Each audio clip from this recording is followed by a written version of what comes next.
Welcome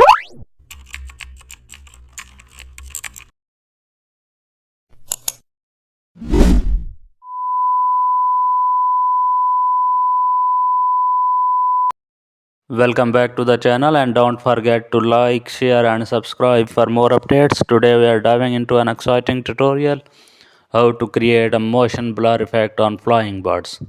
We are adding cinematic motion to flying birds. Start with a photo of birds in light. Select all birds using quick selection tool. Duplicate them to new layer. Apply motion blur with a slight angle. It instantly creates a natural sense of motions. Now lower opacity slightly to blend them into the sky. Add a second blur layer for more speed. Use a mask to keep one or two birds in sharp focus. This adds depth and realism.